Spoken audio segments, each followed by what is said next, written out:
they call a quarter pounder with cheese in Paris? What do they call it? Royale with cheese. Royale with cheese. Hi there, my name is Sheila Beck, and the Rabbi from another planet. Please like, share, and subscribe, and ring the little bell so you're notified when new videos drop. And it's Friday, and we are back in the video vault. We're back in the video vault, and we're in a very funky part of the video vault. We're in the Quentin Tarantino section, probably his best movie. We're going to be talking about. But you know what? Going into the video vault, going in alone is a scary and quite lonely thing. So thankfully, I have a group of people, a cadre, if that's the way you pronounce it, of brave individuals that will enter the vault with me. So let me introduce you one at a time. The first person brave enough to enter the vault is not so much of a person, more of a space-time event. He is more of a zone.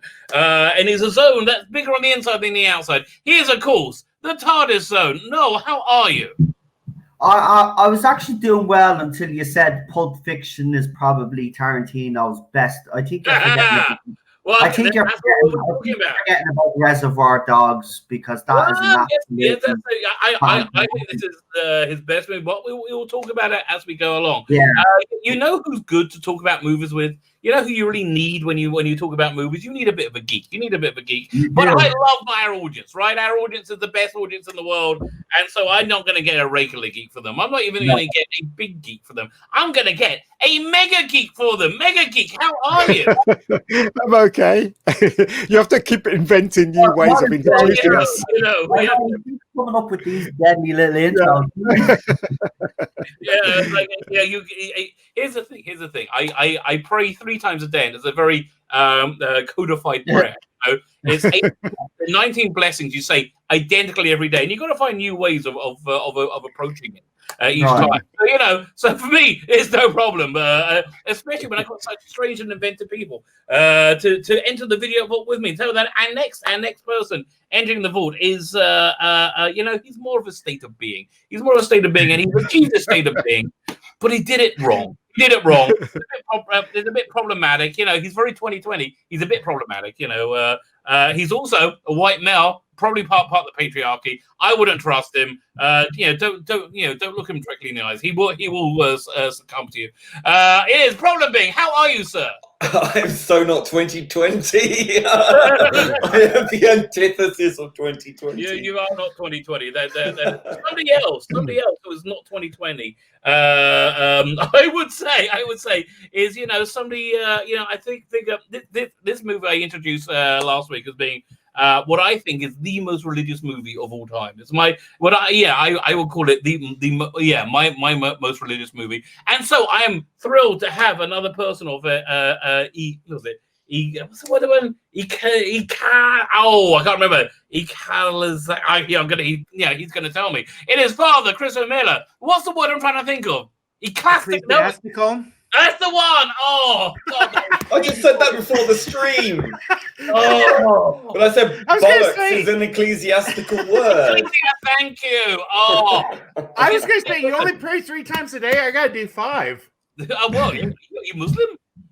No, we pray the Psalms. Oh, really? Oh, wow. I'll talk to you about it off stream. Okay, this is just an aside. I can give you access to the most mind-blowing stuff about Psalms. You wouldn't know it. Psalms are insanely deep. If you know what each word means in Hebrew, it's got 50 meanings. It's Psalms are crazy. Yeah, it's a lot of work. Or as Monty Python says, as Monty Python says, Psalms are so depressing. I'm going to correct both you and Ian.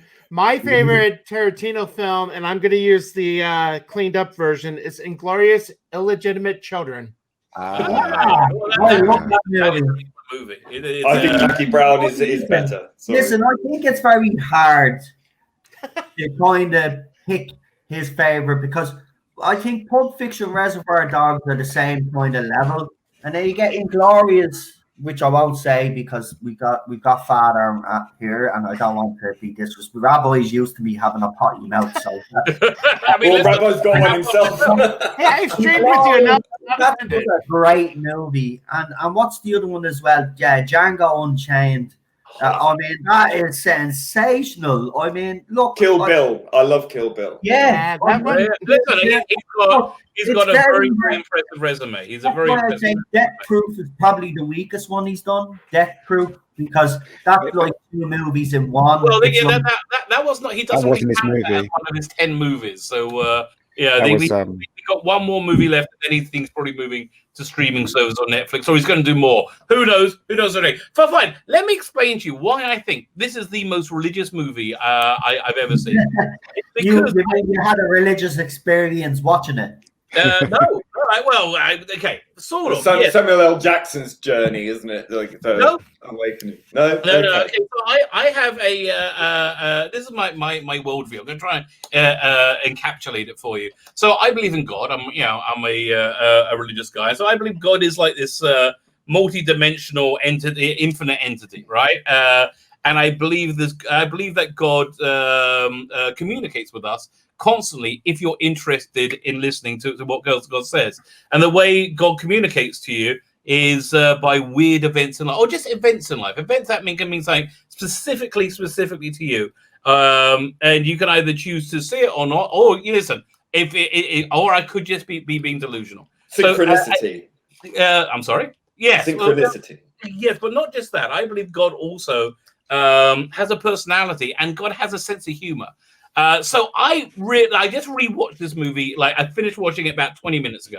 All right, and so I'm really glad I did, because I've seen it a gazillion million times, and it just reinforced all these things that I'm thinking of, because it really reflects my my worldview. That essentially, I'm showing it's a 26-year-old movie. We're going to spoil it.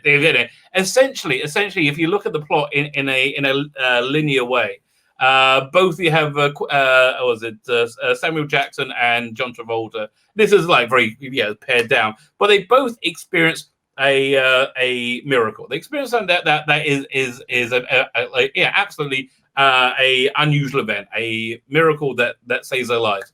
And they both have the polar opposite reactions to it. They have Samuel Jackson says, "This is a miracle. This shouldn't happen," and he says, "I don't know what this means. It means I'm going to walk off and being this incredible TV show that we've never seen, where he goes and like Klein. I really want to see that show." Kung Fu. Sorry? The show's called Kung Fu. I've seen it. It's brilliant. No. But he's saying he wants to be like Kung Fu. I want to see where the present day he walks the earth and gets into adventures, right? I want to see that TV show. But yeah, so you have two people. They view this miracle. One accepts the miracle, and one blows it off completely. John Travolta blows it off completely. And as something I've seen often in my life, when God sends you a message and you ignore it, oftentimes He will send it to you. He will send you another little tap on the shoulder.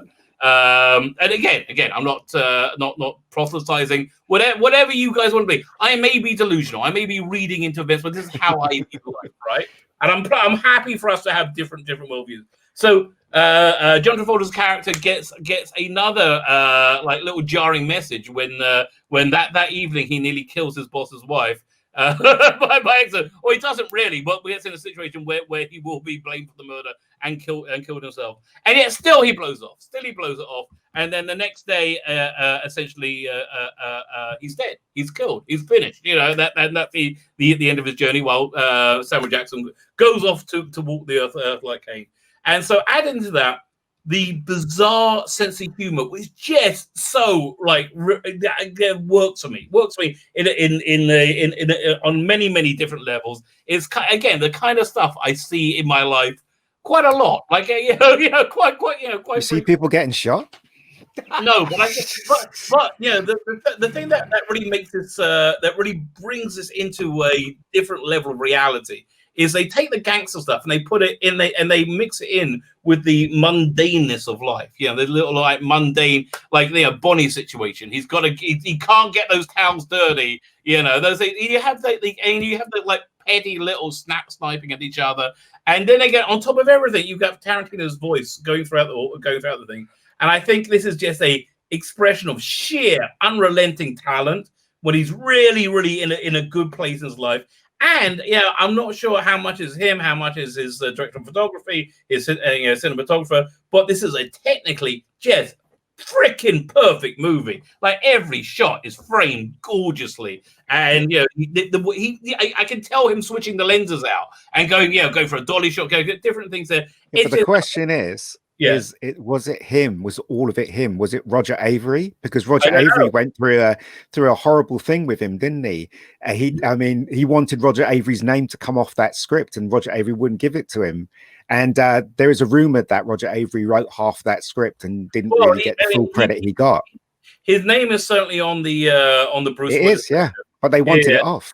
Yeah, right. So listen, I don't know. I just know I truly love this movie. Yeah, it's a good movie, and I love it for quite the reasons that I outlined. And I think it's another reason that it's a incredibly great movie is because like you can have somebody who's like a crazy Bible thumping creationist such as myself, like an Old Testament Bible thumping and I just freaking I don't just love this movie, but I feel I connect to it. I connect to it on a very real level. And you can have somebody on a completely different polar universe, and they will love this movie as well. Just because it's so freaking good. It's so absolutely great. So yeah, that's my little intro to Pulp Fiction. As I said, you guys may have a different view of it, but let's start breaking it down and start talking about it, right? So the movie starts off with this just wonderful scene. Well, actually, it starts off with the description of the definition of pulp and Pulp Fiction. And then you get this like, is this the first scene? Yeah, this is the first scene. No, the first scene is in the restaurant. Diner. Yeah, is in the diner. Again, the acting talent just off the chart. You've got Tim Roth and Amanda Plummer, just obviously ecstatic to be in the roles, as is everybody in this movie is ecstatic to be in this movie, and they just deliver a great performance. So this movie actually takes about half hour before you get into the first block. So you got this story, and then it goes into the title with Amanda Plummer getting on the table as going from the sweetness and light to the "Hey, you motherfucker! I'll execute every last year," and then boom, an incredible title sequence. And then you do the crazy thing of the radio change, and you're into Jungle Boogie, and then all of a sudden you're driving around with Vincent and Jules, and I freaking love just the opening where they go and they have to pick up this mysterious suitcase, which has a strange glowing light on the inside. So let's go through the panel and like this opening bit. What do we all think of it? Noel, let's start with you. I think you've said everything, to be quite honest with you. No, I'm serious. This opening sequence is absolutely like all of Tarantino's open sequences. I think even Death Proof, as I said, it's not the greatest, but even the open sequence is actually very good. He has his own staff, his own people, and they know what he wants, and they know what he wants from them, and it works. Everybody, you're right. Everybody does enjoy being in this movie. You can tell. And I think John Travolta in this movie, he's brilliant. I mean, look. Oh yeah, this was a big comeback, wasn't it? Yeah, I mean, look, the movies that I'd seen him in previous, I think the last one I'd seen him in before I'd seen this actually was the General's Daughter, where he played an investigator, where a general's daughter was basically, she fakes a sexual assault. It turns out she faked it anyway, but she ends up dying. And the general covers it up, and John Travolta basically goes to investigate. I thought he was great in that, but this movie, he's just sensational. He's a great actor, actually. It's just these early movies, look at these early movies. I mean, Urban Cowboy says it all. If you haven't seen that movie, check it out. It's hilarious. But yeah, he's brilliant in this movie. The cast is sensational. The opening sequence, the music.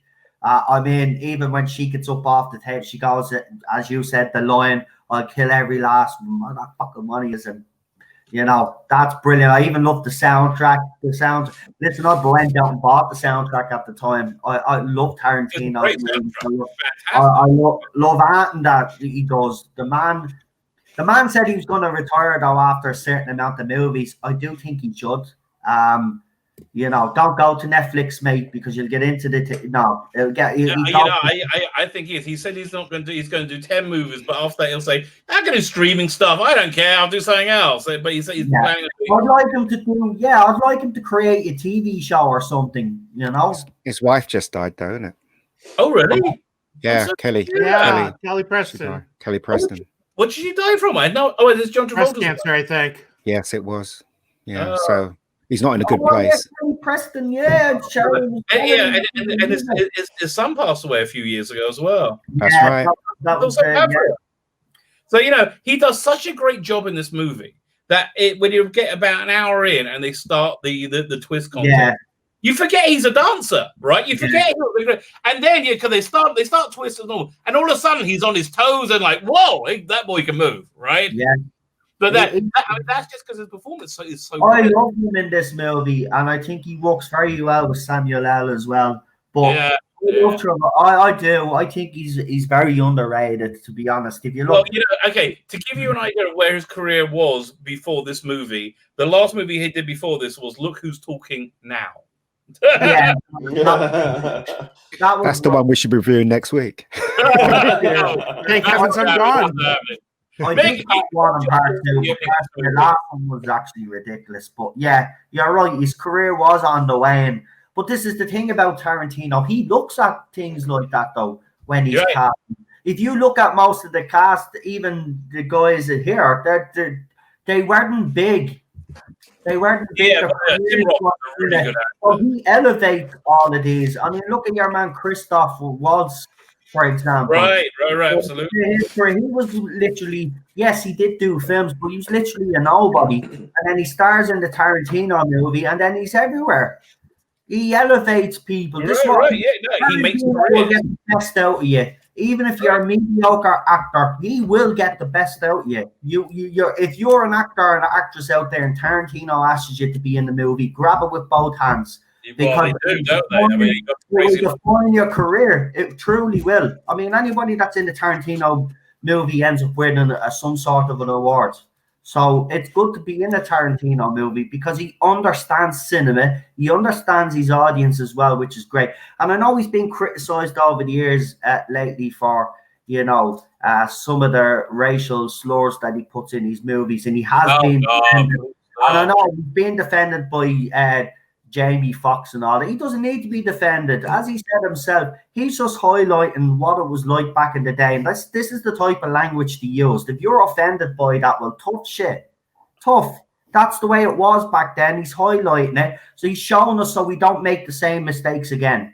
And that's what I think it's like he's building a world. It's like it's a very authentic world that he's like. I think did you know that most of these characters? I don't know if it's true, but there's a conspiracy theory out there that all of the characters in all of the movies are somehow related to each other. Well, they are. That was it. John Travolta's character is called Vincent Vega, whereas what's the guy from Reservoir Dogs, the one who cuts off the guy's ear? Yeah, he's Vic Vega. So there was an idea they're going to do a Vega brother movies, which Michael Madsen. Yeah, Michael Madsen is Vic Vega. Yeah. Well, I've said my piece now, so I'll leave at that because I did go on a little bit. But look, I'm just such a fan of Tarantino. Sorry, guys, but his movies are just brilliant. I love the man. I'm glad. I had every single movie that he's done until obviously. I got robbed, as you all know. But I had every movie of Tarantino's.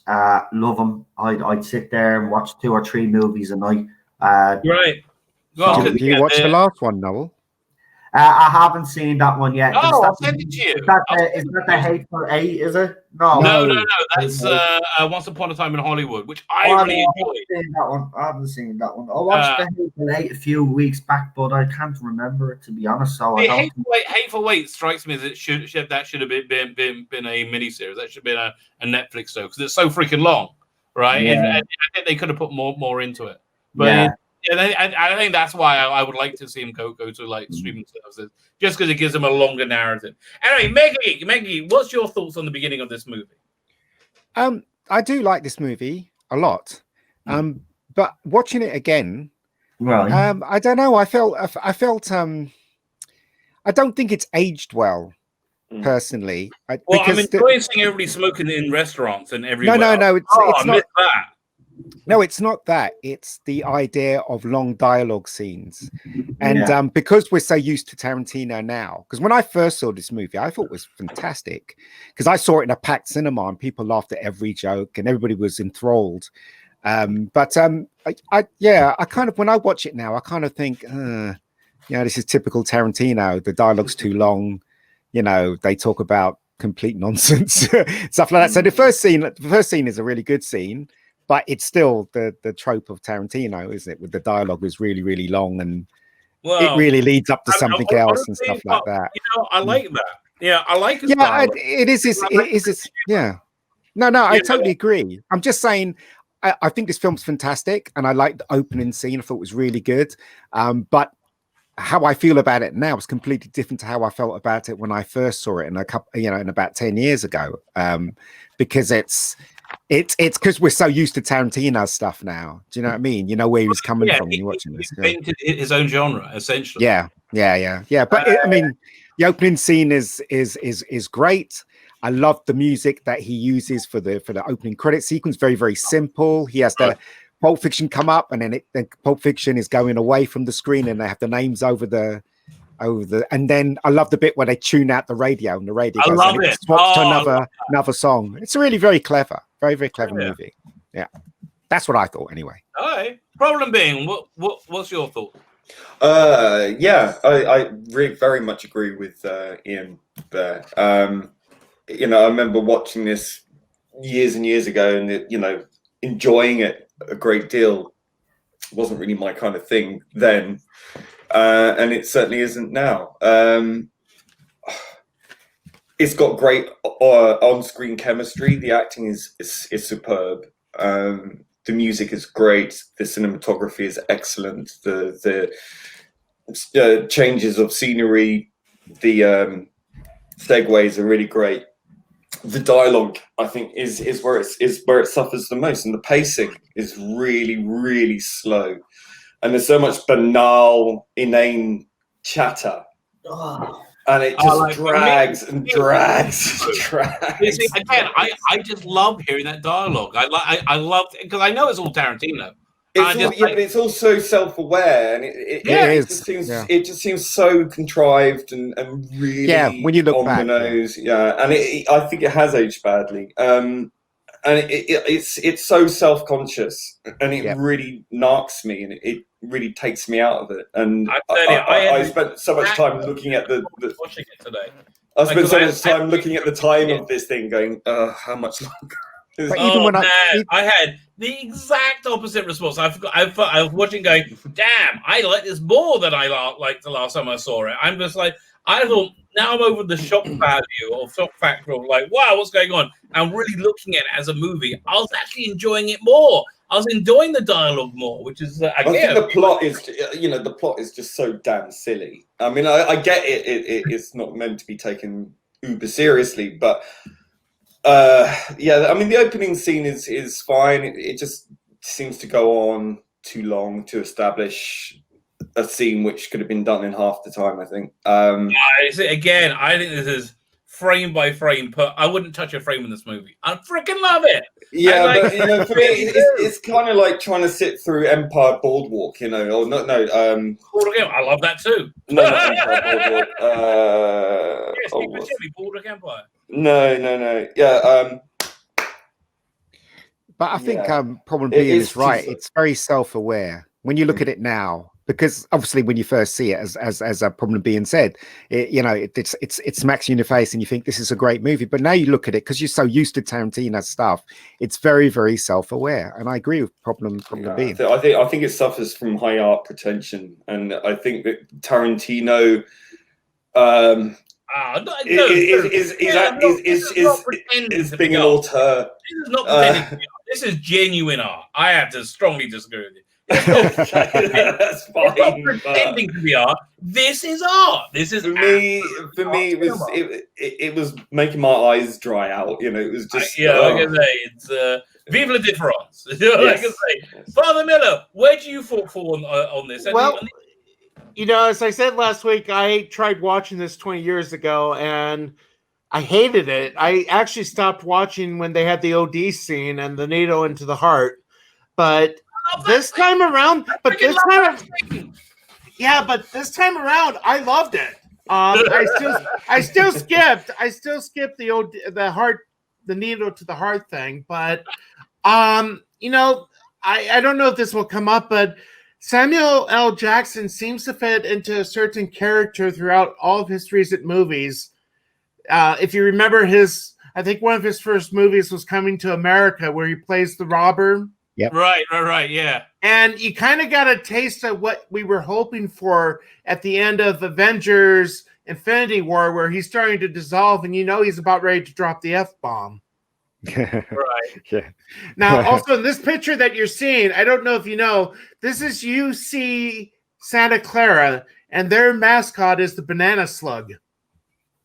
What? Okay. Oh, The only reason I know that is because where I went to college, St. Ambrose, it's the home of the Fighting Bees, and they made both Santa Clara and St. Ambrose made the list for odd mascots. Okay. And I just remember banana slugs. Great trivia. Okay. I don't even know what a banana slug looks like. Well, look at his shirt when you watch it again. I guess I will. I guess I got to watch it again now. So anyway, fine. We have the opening scene, and then we have this little scene here where John Travolta and Samuel Jackson turn up in different clothes at this club, have a little bit of meeting with Bruce Willis, who was taking money to take a dive. And then we're into the first story that John Travolta has been asked to take Mia Wallace out, the Mr. Wallace, the big boss, take his wife out on a date because he's out of town that day, and they go out on a date. Well, first he goes and buys heroin. He goes to buy heroin, and I've never done heroin, but oh boy, does it look good! It looks so good in this movie. So they go on the date. He buys his heroin from Eric Stoltz, shoots up, and for the rest of the rest of the sequence, he is insanely high. He's acting insane. I love it when he turns up at the Wallace's house, right? And he's just like, "Where am I?" Well, he's looking for the intercom, and he doesn't know what's going on. And then you have Mia Wallace, who is Uma Thurman, very, very much into cocaine, which turns out to be a major plot point later on, right? So very into cocaine, but they go out to eat at Jack Rabbit Slim's, and he's walking around there, and you got this great dolly shot. Is it a dolly? A very, very, very, very, very long dolly shot. Yeah, love it. Freaking love it. And you get highness as he's walking through it, and just how insanely high he is. So then we have that whole thing. And I love Jack Rabbit Slims. I like Steve Buscemi as the Buddy Holly waiter. I wasn't sure who played a Nixon, the MC, but he looked like he was famous. He looked like I've seen him something else. Anybody have any ideas who he is? I don't know who he is. I guess I didn't know that was Steve Buscemi. Steve Buscemi was was it? I did not know that. Yeah. Well, you can once you can see. And then we have one of the. Is it the first of the iconic moments that entered the national, the international consciousness? The was it the twist scene, right? Yeah. When he got John Travolta. Just an incredible thing. I thought I had some pictures of it. I'm going through looking for it right now. It's not as good as I remembered it. Really? Yeah. It just seemed really amateur hour. The thing is though, with that scene where they're talking on the table, Mia and Vincent, it seemed all contrived. Now, when you watch it now, for me, it just feels very, very contrived, and the dialogue doesn't seem as real as when I first saw it. It seems all very much. I don't know how to describe it, but self-aware. It's all very obviously structured, but it's structured in the same way the Joker's structured. It's got like I think that 1940s movie patter, and it's got a modern interpretation of that. which for me, again, I just find delightful. I love it. It's anachronistic, and I find it really difficult to deal with. It's like, I mean, it's set in the 90s, but it's got this kind of pseudo 60s vibe about it, and it's like it doesn't seem to know which it is. Right. Most people didn't know what decade it was set in until John Travolta pulls out his cell phone when after was it Mia Wallace. So basically, they have a fantastic time. They go back to Mr. Wallace's house, their house, and as John Travolta's in the bathroom convincing himself not to try and sleep with Mrs. Wallace because that will be be his doom. He's thrown out the window like the other guy who did a foot massage. Yeah, I was there. Right. That, again, there's so much great humor in this. They're talking. They have the scene in the beginning. We're talking about the foot massage. I just love that though. Would you give a man a foot massage and that beat you? I love that. It was good. It was good to a point, but it again, because of the mundanity, that he tried to make this kind of very violent world quite mundane, which is great. But it kind of, that kind of whole discussion, that conversation just seemed to never end. It's just been, we get it. Well, there's so many great there's the discrepancy of worldview is established. Move on.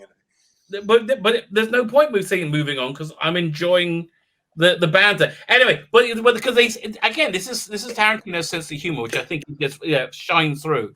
So you set up this thing that Mr. Wallace threw a guy out of a building, out of a third-story building, because he gave his wife a foot massage, and he threw through his greenhouse. And ever since then, he developed a bit of a speech impediment. So that's called back when they're at dinner, and was it John Travolta asked, so did that happen? And she's like no, that happened. But now he's got that paranoia that Mr. Wallace may kill you if you step any out of line. And now she's saying, I want to dance very publicly with you in front of everyone. And you can feel his paranoia. It's like, well, I got to do this, but I might. This might be my doom, right? And they have that great dance. I think honestly, the dance was fantastic. Love that too. They get back, so they get back to. It was supposed to be a twist dance off, yet they were doing all different types of moves. It was like the Batman move, the twist. Yeah, it was like the hot potato, two potato, that kind of stuff. And it was just and the whatever it is, monkey thing, and then it was all different 60s stuff. But the twist is like.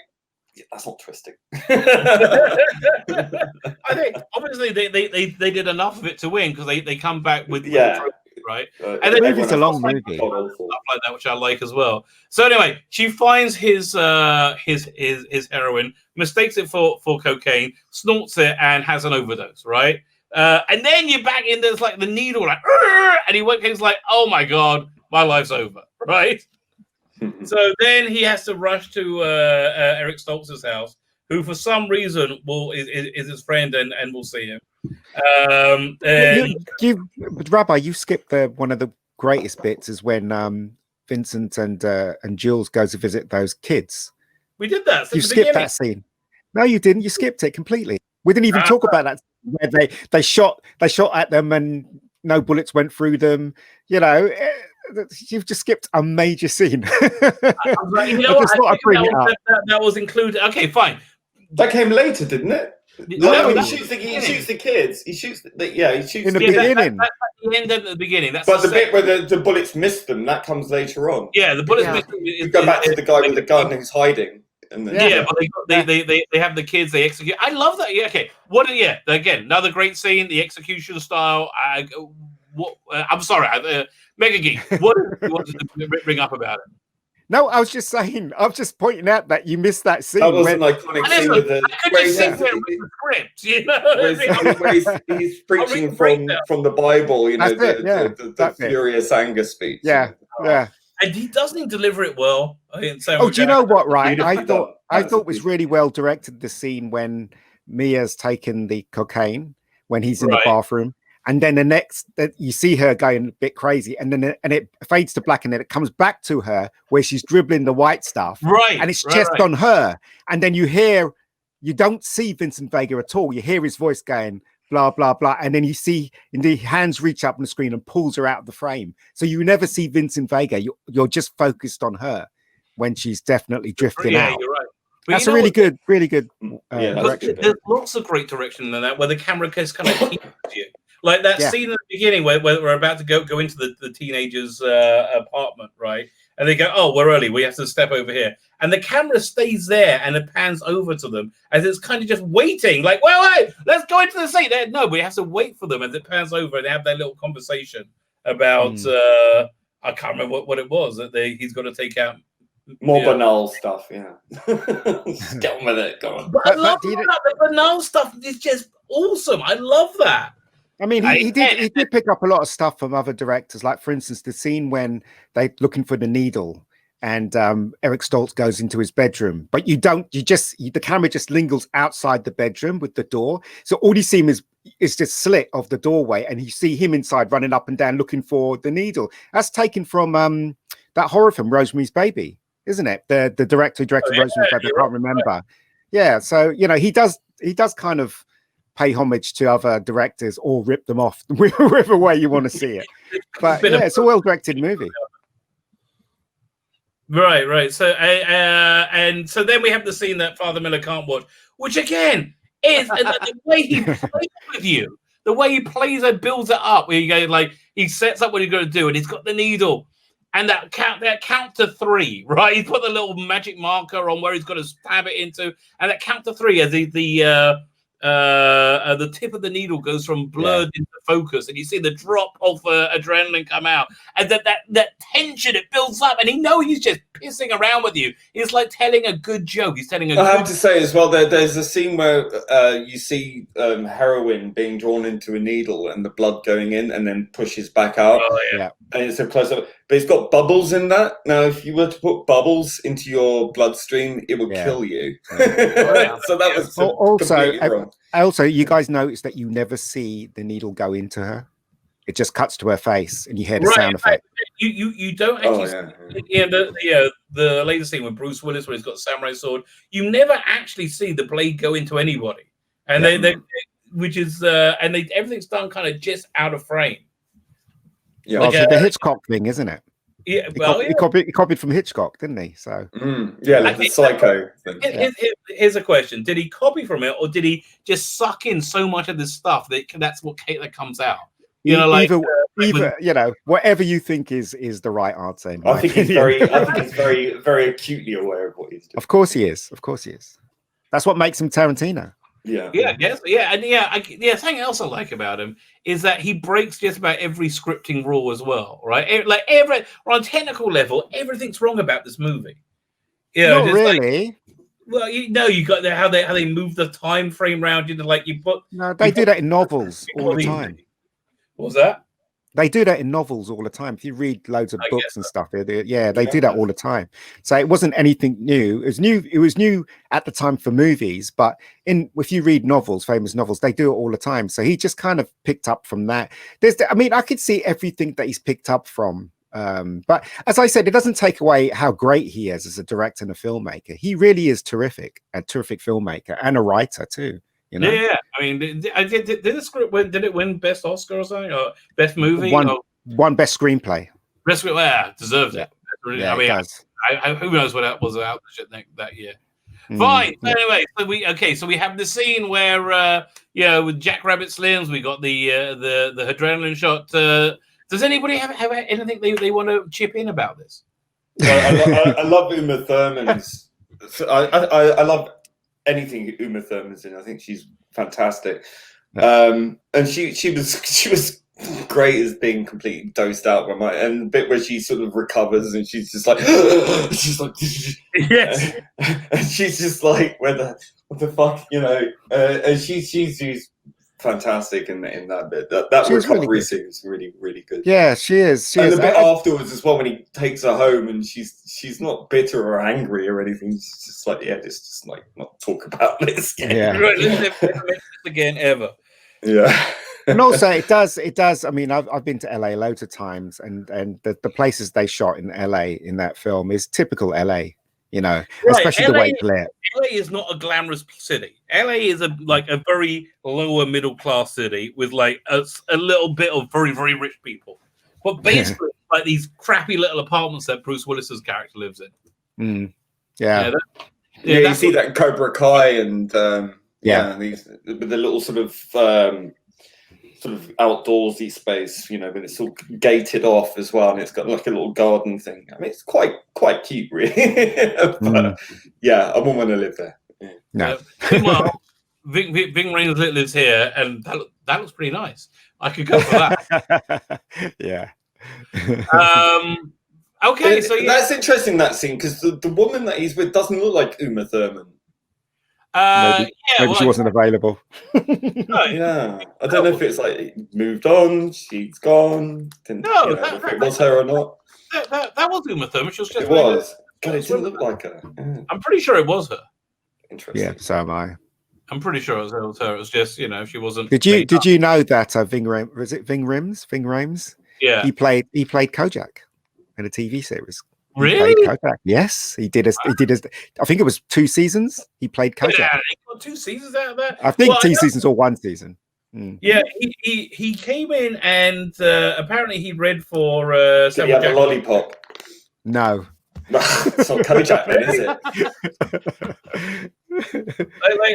And at that point, why call it Kojak? Right? If you're going to change it so completely, I mean, okay, you have a bald guy, fine. It's like Equalizer, and I didn't even have the Equalizer theme tune. I'm sorry, that's no. I never saw those movies. There's a crazy woman on Twitter I saw say, somebody shared it, that she wasn't joking. She actually wants a all-black trans reboot of Dad's Army. Oh my god! Oh yeah, well that's Tarantino. She's a satire account. Okay. Oh, Titania McGrath.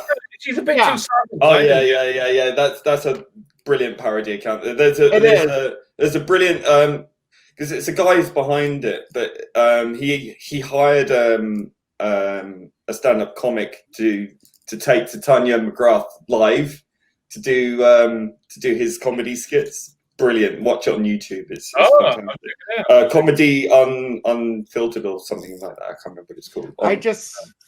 I just finished listening to her book on woke. Loved it. Brilliant. Yeah. Anyway, fine. So I think that we're done with that first section of the movie, and now we're into one of my favorite, I'm going to say one of my favorite sections. They're all my favorite sections. We got this wonderful introduction. Best scene in the whole film. I have to say. I love this. So funny. It's brilliant. This is the best bit.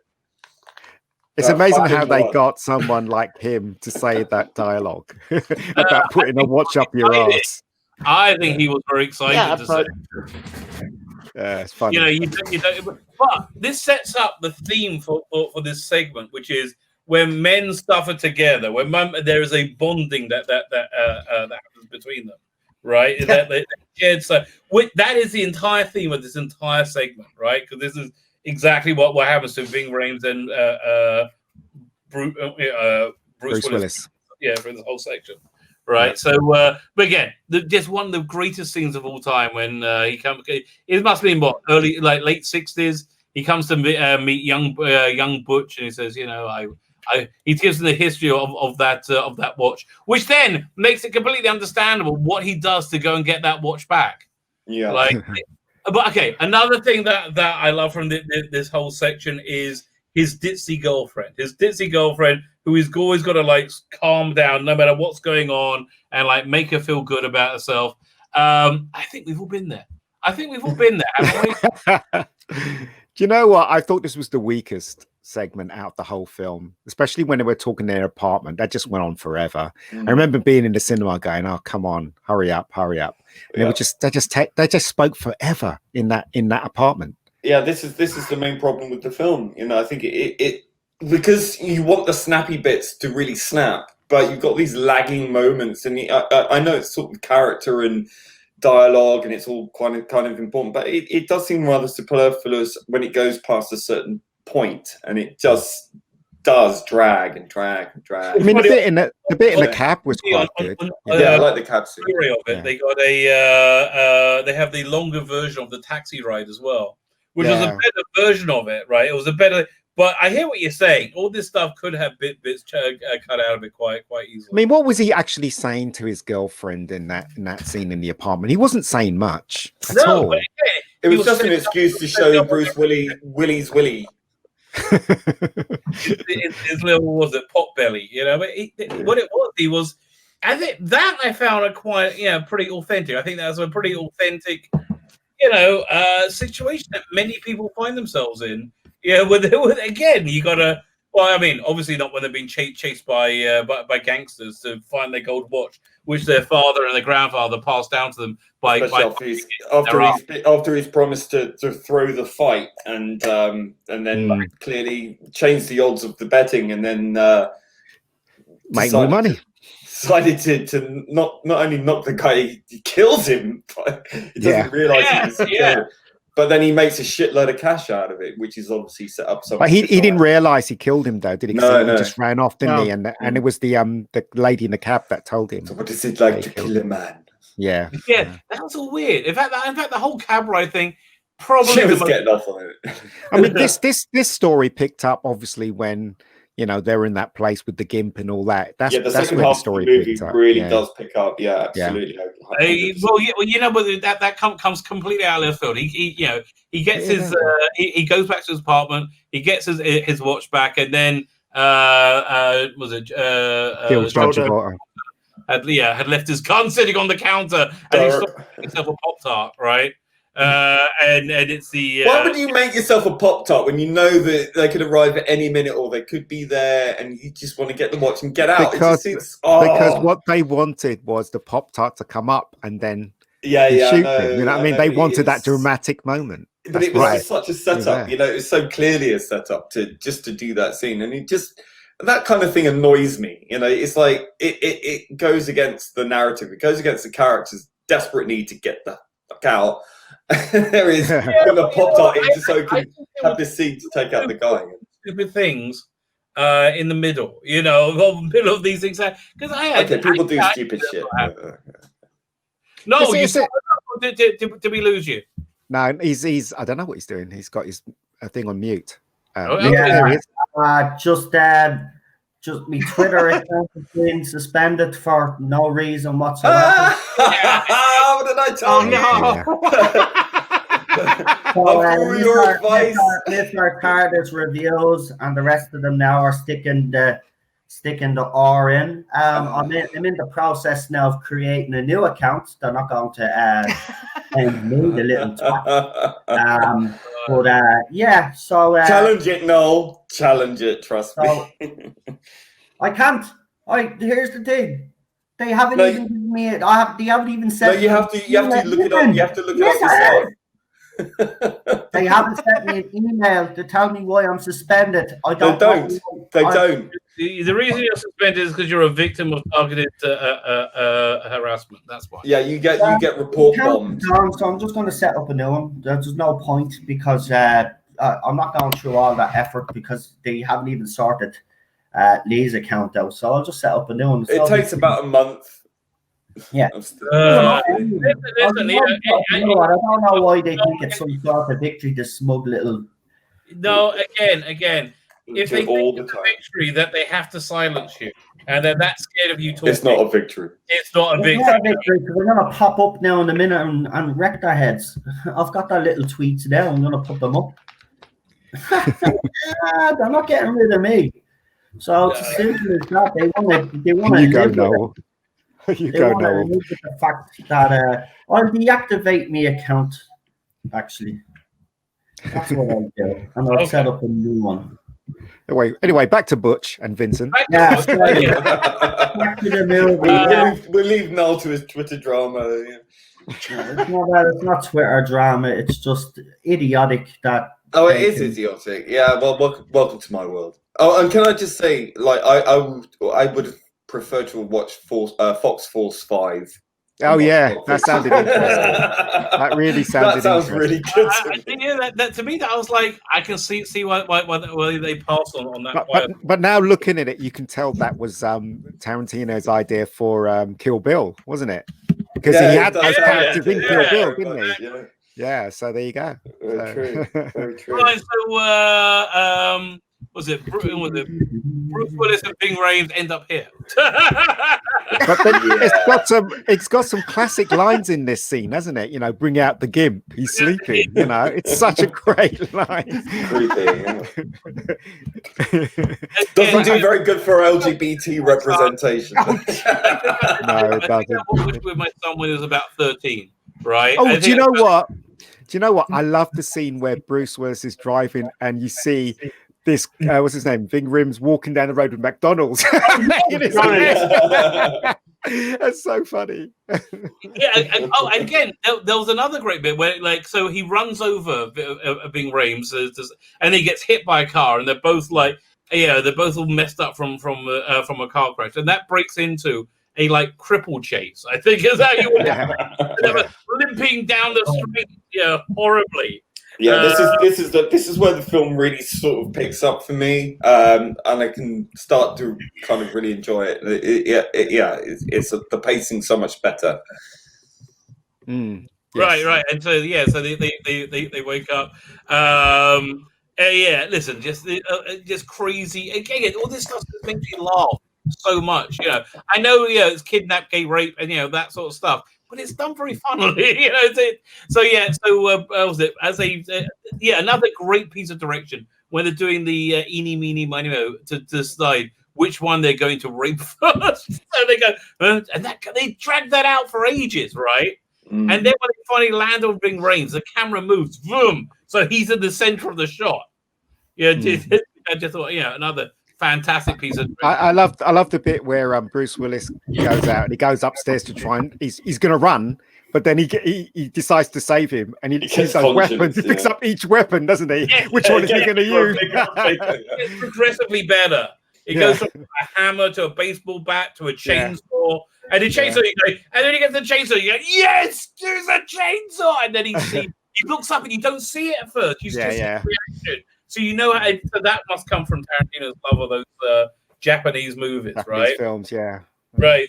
So he goes and rescues Mr. Wallace, which essentially saves his life. But again, some fantastic lines from Ving Rhames here. When he's like, what now? Says, I'll tell you what now. Me and Mr. Mr. gets about to spend the rest of his short life in agonizing pain. We're going to call up some homeboys. We're going to get some blowtorches and pliers. I don't think that's the word he used. Sorry? I don't think homeboys is the word he used. No. There could be, but again, that's the level of demonetization I don't want to. I can't get to. But I mean, it just goes to show how brilliant he is as a director. He's obviously studied a lot of film in his time when he was, I don't know how old he was, 30s here, but he watched a lot of films and took everything in, and the way this scene was directed was brilliant. Let's face it, absolutely brilliant. Yeah, definitely a highlight. Yeah, absolutely. Right. And again, just and also you don't actually see the things happening that you think you see happening. That's right. It's all like tricky, so making it harder for the censors to give it an X, I think. But this was so long ago that this was back when Harvey Weinstein was a respected member. That's when I saw the Miramax. He was never respected. He was never more disrespected as he is now. But this is back. Only by what's her face. There were so many stories about that man. Even then, there were so many stories. You heard the story about what is it, Damon and when they made what is that film, Good Will Hunting with him. He owed them money, and they were going to take him to court and everything. Yeah, and then when they were going to do something about it, he actually knocked on their door and he had a bag full of money, just threw it on their bed, and he goes, "Now leave me alone," and he walks out. Apparently that's meant to be true, apparently. So there you go. I think I could get behind you on that. I think I could definitely believe you. This scene may have just been in his basement for a while. Yeah, that's a great scene. Yeah, well, not so unusual. So, but again, I think that this ties together that whole like thing of like you have two men, they're under fire together, and they develop a bond because of it, right? The strange bond, which I like. So, and then it ends with the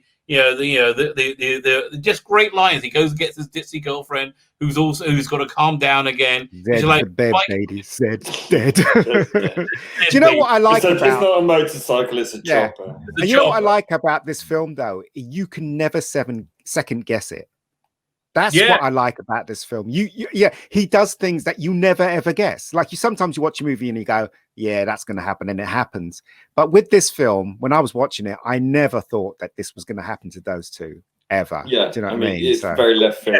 It's not the number one thing you think is gonna pop up, right? It is absolutely crazy. Fine. So we end that segment, and now we're back in. We flash back again to the execution of the college kids, and there's a third one there that's been hiding in the bathroom. That should kill them, but one person thinks he sees a miracle, the other person just thinks something happens. This is the part which I most connect to in this movie. Because again, this is like I see something, I think that's God talk to me. Somebody else says it. He says that's the traffic light. What you're talking about, So everything is framed by your worldview, I think. Perspective, I guess. Sorry, your perspective, I guess. Yeah, exactly. Bearing in mind Samuel L. Jackson's character in there it admits later on in the final part of the film that he's been saying the lines over and over and over again. So I think he's kind of imprinted that sort of religious worldview onto himself by saying these lines before he pops someone over and over and over again. So it's kind of stuck in his mind, and he's thought about it. He's thought about what he's actually saying, and he's coming around to this conclusion. And when that event happens, when the shots missed them completely, when they should have hit them, I mean, like even the holes in the wall are placed in such a way that there's no way that they didn't go through them. And another thing about this film is that there are a lot of characters in this film, and Tarantino cast really clever, because once you see John Travolta on screen, because you know him as cool, anything that John Travolta does is cool. You know that character right away. Same thing with Samuel L. Jackson as well. Once you cast Samuel L. Jackson, you know what you're going to get. So characterization in this film was kind of a bit of a nothing really, but because of the casting, you knew who those characters were. If you know what I mean. Do you understand what I'm saying? Would you say the same thing about Christopher Walken? Because he just seems so right for that role, but I haven't seen him do like that before. But you accept it because you know Christopher Walken. That's the thing. Right. And also with was it Harvey Keitel? Yeah. Yes, exactly. So that's what I'm saying. Everybody. You're right. I'm going for the whole so you don't have to have characterization or build up their characters to know who they are because of their success in real life, in movies, other movies. You kind of know who they are. So that was another clever thing that he did. So, right. I played to their strengths. Yeah. I have the feeling he was involved in every aspect of this movie. Yeah, it's not just directing. I think he was like. I think he was telling the DP, what lens to put on. Yeah, I really think so. Yeah. Fine. So they take their informant back with the Marvin in the car, and they drive. They may have gone over a bump. They may have not gone over a bump, but they end up. And he again, you don't see it coming. They shoot Marvin in the face. So who I think was on like the alternative to. Saturday Night Live at the time, was it Mad TV? Yeah. So in this little bit part, shoots Marvin in the face, and then we got this. I just love this bizarroville when they got to get this tainted car off the road, and that's when they meet Quentin Tarantino. They drive into his house, who has very good coffee and a wife who will not be happy with any of this. Right, so that's basically what's going on. And I just say Tarantino cannot act. Yes, his eyes were all over the place. Terrible. Pretty much. That's a good scene. That's a good scene. Yeah. So They call was it Harvey Keitel to clean it up, and wow, does Harvey Keitel clean it? Harvey Keitel's freaking incredible in this. I still can't watch this again now. Since those bloody car insurance adverts, it's ruined it. I've never seen them. What car insurance advert? He does this car insurance advert where he actually plays Mr. Wolf, sorting out really? people's, sorting out people's, I'm people's check this insurance. out. Yeah, it's quite funny. They English?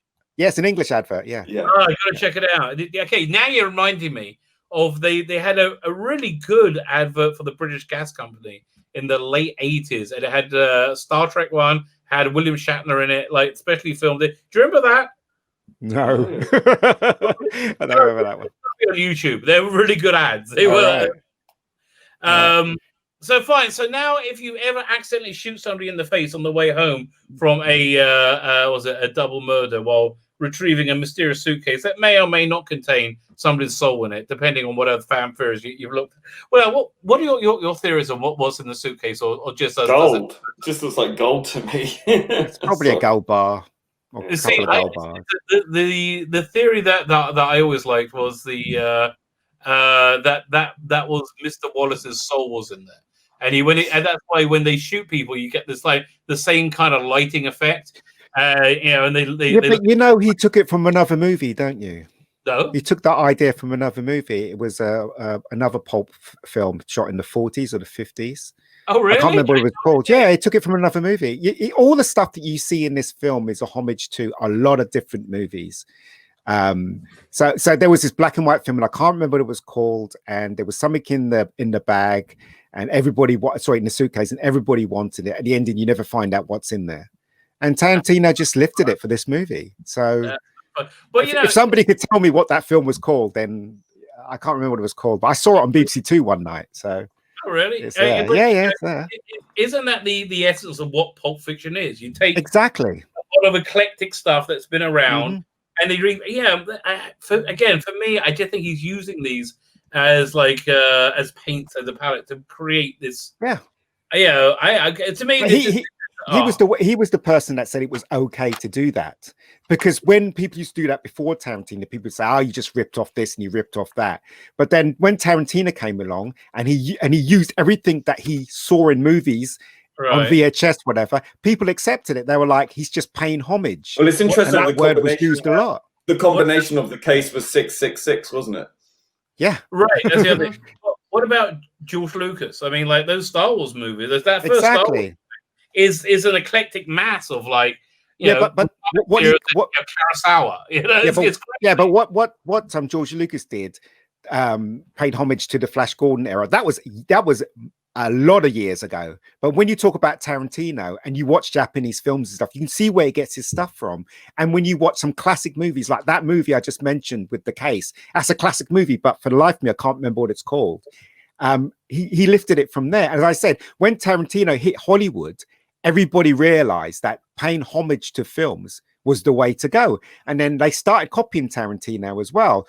It's amazing. They copied Tarantino and Tarantino copied other people. It's really crazy how it is a bit meta, isn't it? Yeah. So anyway, listen, I digress. Sorry. No, that's the point of the bloody show, to talk about this stuff. All right, okay. So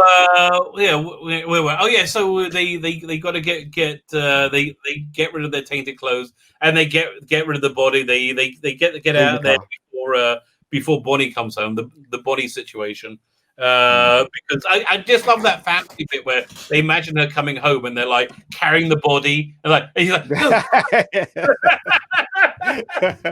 That was funny. I like that. Yeah, can I ask if the film was the 1955 film Kiss Me Deadly? That's the one. That's the one. Oh, Yes. Just found out. Right, I'm back. Hey. Right, new Twitter account is set up anyway. So I will send you all a follow. So as soon as you see that it's called, you won't find me because. Yeah, well, just set up a new account, will you, man? Can I be asked? So I've set up a new account. It's verified and all. Unlike them, I don't use stock accounts. I do verify my accounts to make sure they're not taken down by Twitter. But this time now, I'm going to use a different tactic. I'm going to cover all their names this time. I'm not actually going to say anything. They're not going to get me down this time. They're not going to silence me. I just can't believe that you got zapped and the people who screenshot you constantly. I know. Always get away with it. Twitter obviously, they agree with them. They're elected bullies. Yeah, we know. They're a leftist kind of social networking site. So it's because they know how to game the system. That's the thing. They're organized. They can organize groups to basically report bomb people. So they get tons of people just to go and report you, and then it automatically puts you in a suspension. Was it Node Roddick's also been suspended? Oh my god! Oh, what a surprise! Getting off ball streak. Holy they taken down Gary as well. Oh, what? But Gary did say that if he gets taken down, he's not going to go back up. He said, all right, whatever. Well, yeah. Oh my god! So what a coincidence! What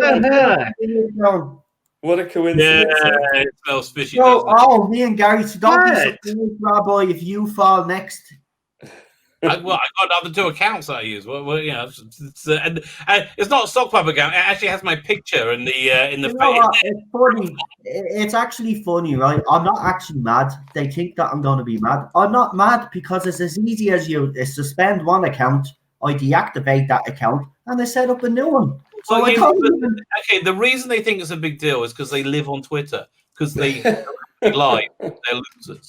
That's basically it. And that's what they, Anyway, back to Pulp Fiction. They get rid of the body. They get out there in time, and they end up at the diner from the beginning in a nice bit of circular story. Rabbi, what about the scene where they're cleaning the car? It's absolutely hilarious.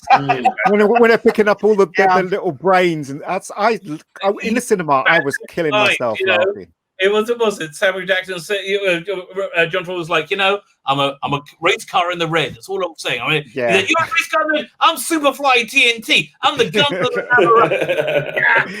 It's so funny, so funny. And I mean, that's a great example of using dialogue together with pop culture stuff. That's a really great example. But what Problem Bean was saying and what I was saying, the other stuff, it's very.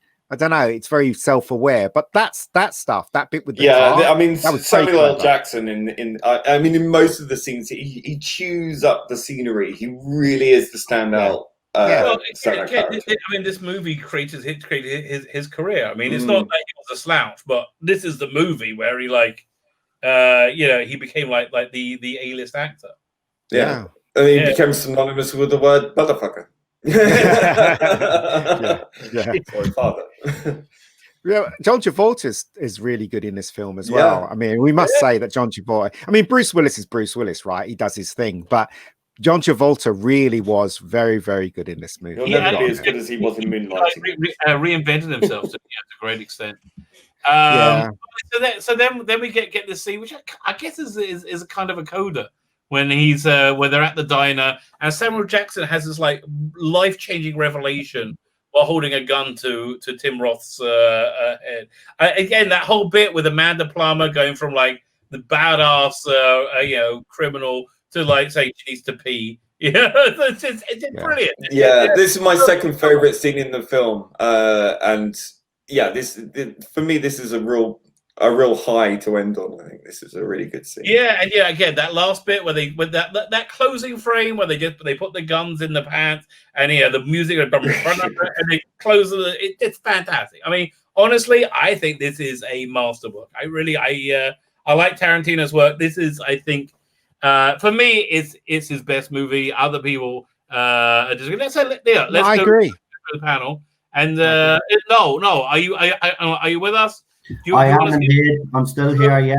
So give us your closing thoughts on this movie. We'll go through everyone. Well, I think this is an excellent movie. I don't think it's better than Reservoir Dogs, to be honest with you. But Yeah, I do. Look, I've been listening to Ian and Lee saying that about the movie being. I actually do agree it is a bit dated, but I do like the long dialogue sessions. At the time when he was doing it, it was kind of new. I can understand where Ian's coming from when he says, like, while I was watching it, it's kind of he's done it before, and I think that is the problem when you go back and watch Tarantino movies now. We kind of know his style in and out because he doesn't really change it that often, so it can become repetitive. But I still love this movie. It's still a classic as far as I'm concerned. So yeah, if I was to rate this, I'd give it a 8 out of 10. It's a good solid movie. I agree with everybody. John Travolta should be praised. It's a really good performance, but it's Samuel L. Jackson, let's be honest, that actually steals the show. But yeah, it's a good overall movie. I enjoyed watching it. It's a Tarantino movie, you're not going to be bored anyway. So yeah, look, it's one of those, it's when you look back on it, I do agree with some of the panel that has aged quite a bit, but it's still a classic. And yeah, I won't stop loving this movie, but yeah, Reservoir Dogs is definitely better than this. Sorry, I have to get that in there because you started off by saying that this is probably the best Tarantino movie, and I have to throw it out there. I think Reservoir Dogs is. So yeah, listen, we can't have opinions and all think the same all the time, right? Exactly. Well, it'd be boring, wouldn't it? It would be boring. It would be boring. Unless you're on Twitter, then it's expected. Oh yeah, then they you have to think the same. Yeah. In an echo chamber. Mega Geek, what do you think? I do think it's a masterpiece, definitely a masterpiece. But you definitely have to, if you know films like I know films, you can see where his influences are coming from, and that's not a bad thing. That's a good thing. He actually reinvented the thriller, and he actually reinvented the way we see films, and you got to give him that. Yeah, because the way we saw films before was very mundane. It was very standard. But Tarantino took a film like this and he twisted it, and you couldn't second guess what was happening, and he took a lot of, and the word that you can use for this film is the word cool, because everything in this film that happens is really cool, from the murders to the characters. They're all very much characters that you admire for some unknown reason. They're murderers, but you really think they're really cool. I mean, you cannot sit here and say John Travolta is not cool in this movie, because he is the coolest thing in this movie, right? Yeah, 100%. He definitely is. And so is Samuel L. Jackson. And those two drive this movie. And the way Tarantino stuck everything together and made the thing work, right, I think is genius. And I think it is a masterpiece. So there you go. That's my thoughts on it. Okay. Problem being, what's your final thoughts on this? Yeah, I do understand its importance within the cinema canon. I just think that, like with most things, so it's not necessarily the person that creates the art that takes cinema in a new direction. It's the people that follow afterwards who then copy the format, if you like, and then sort of you get a whole slew of sort of bad knockoffs. I think Tarantino is very Marmite quite a lot of the time. I think I haven't seen very many of them, to be honest, because it's not a genre that I'm particularly keen on. I did love Kill Bill. I did love Jackie Brown, which I think are more coherent plots. I think they're more interesting, visually more appealing. But I think it's so much style over substance. I think it's overly violent, unnecessarily. I know that's probably a silly thing to say, considering it's right. The type of film it is. But for me, it just seems it's not gratuitous. I'll say that it's not gratuitous. It is a lot off camera. But for me, I think the pacing of this it has dated it. Sadly, I did enjoy it when I first saw it. It was definitely unusual at the time. I think he doesn't so much as wear his influences on his sleeve, but sort of pillages them for all they're worth. I do like the sense of humor in it. I think there are some great scenes, some steal away moments in this, which are, dare I say it, I hate using the word iconic, but I'm going to use it anyway because it's relevant.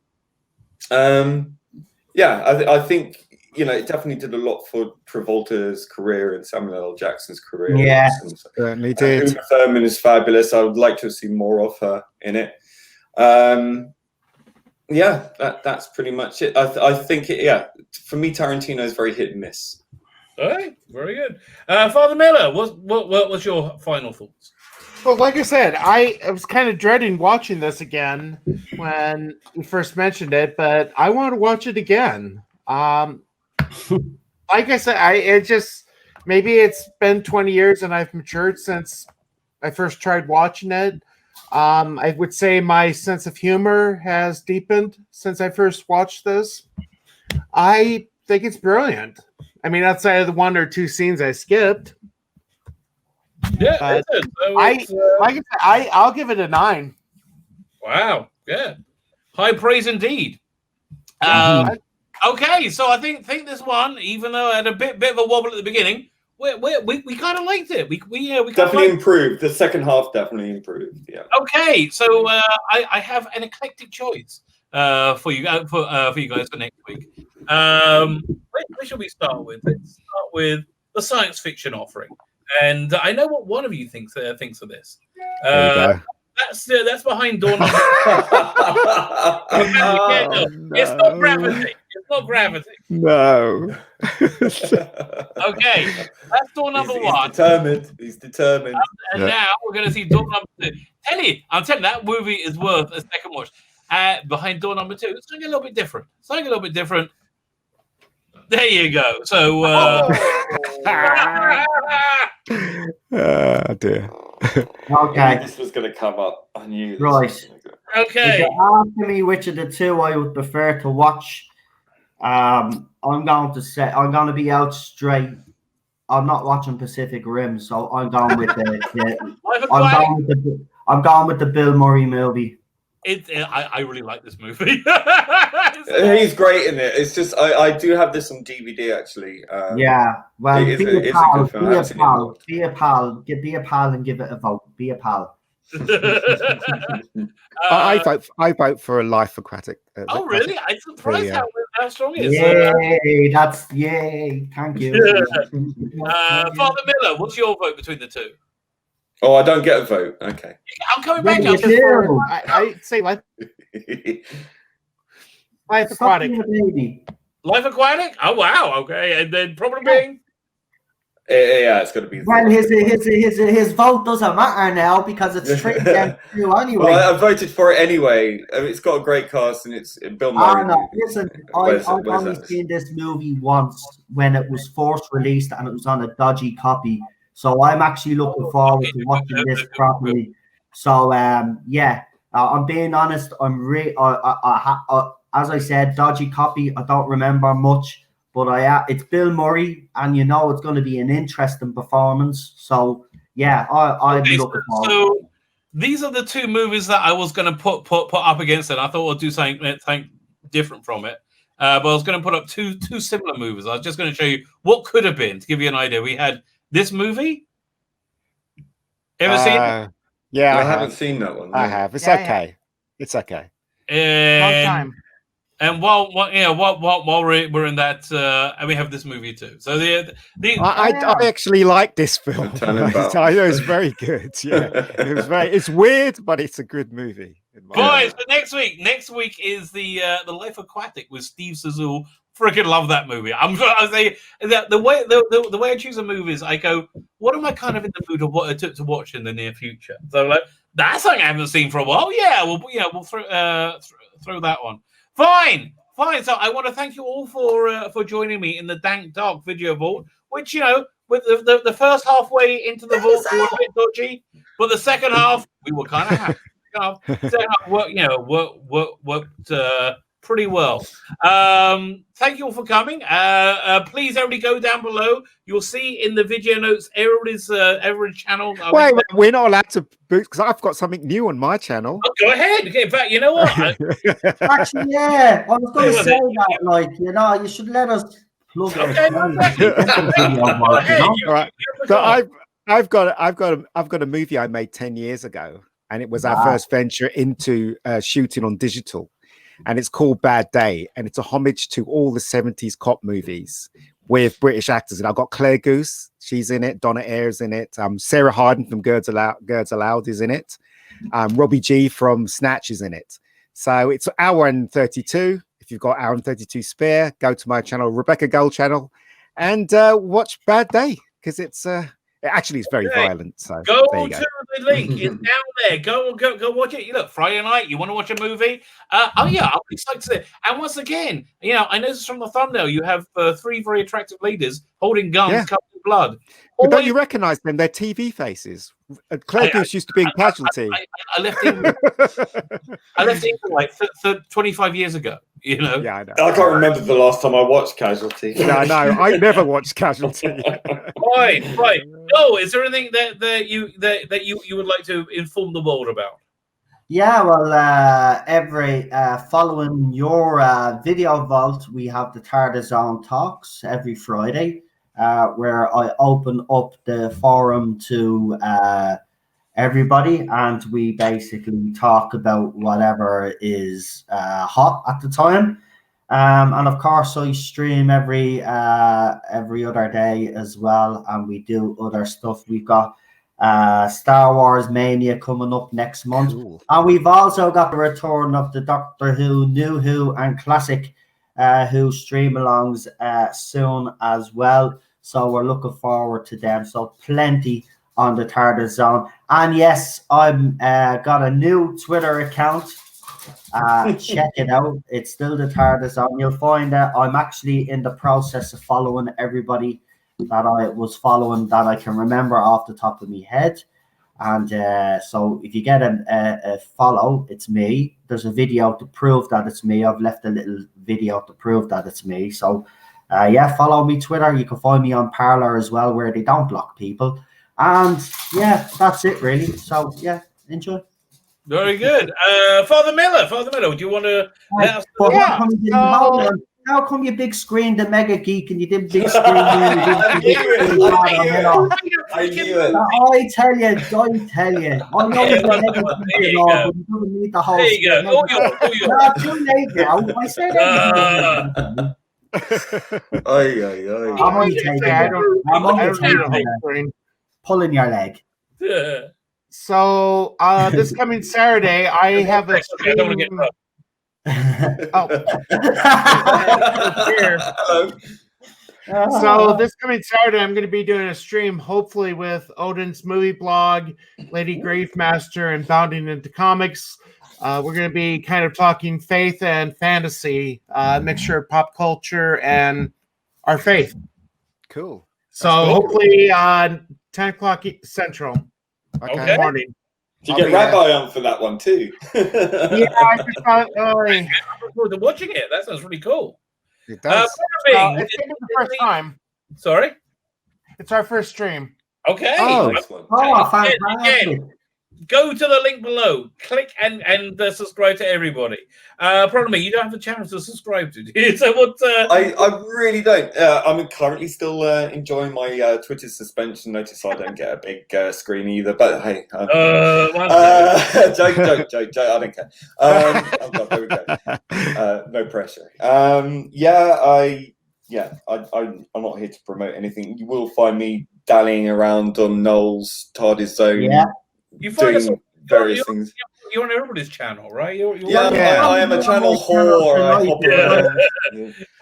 But hopefully we'll be doing a review of Raised by Wolves soon, Rabbi. Oh yeah, I'll actually go talk about that as soon as we finish filming. We got to get you on Problem Being on Dan's channel.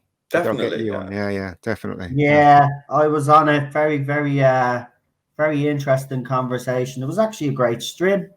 Yeah, I think that dropped doesn't it? Wednesday. Really enjoyed it, I have to be honest. It was a laugh. If you're talking about the last one, it is far more relaxed. I love the one with the woman who fell to earth one. Yeah, that was. I was killing myself laughing all the way through that. And Barnaby's a really bigger geek than me. He knew a lot about Doctor Who. I knew nothing. The stuff that guy knows is incredible. So there you go. Fine. So thank you all for joining us. Come back next week. We're talking about The Life Aquatic with Steve Zissou by as a Wes Anderson movie. Again, YouTube is your oyster. Go and check out all the great shows everybody's talking about, all the great channels. Subscribe below and everybody have yourself a fantastic weekend. Goodbye, everybody.